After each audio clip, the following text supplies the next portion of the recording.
Drage državljanke in spoštovani državljani, pred več kot 30 leti smo se odločili, da se podamo na novo in odgovorno pot, a ne na kakršnokoli pot. Podali smo se na pot v družbo, v kateri velja vladavina prava, v kateri veljajo pravila demokracije in v kateri bomo poskrbeli za dostojno življenje vsakogar.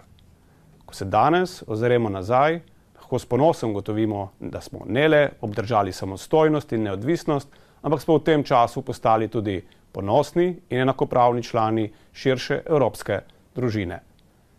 Časi, v katerih živimo, so zahtevni, vendar ravno to, da vemo, da takrat, ko držimo skupaj, lahko premagamo vse ovire, nas navdaja z upanjem in z obeti še vedno za svetlo in boljšo prihodnost.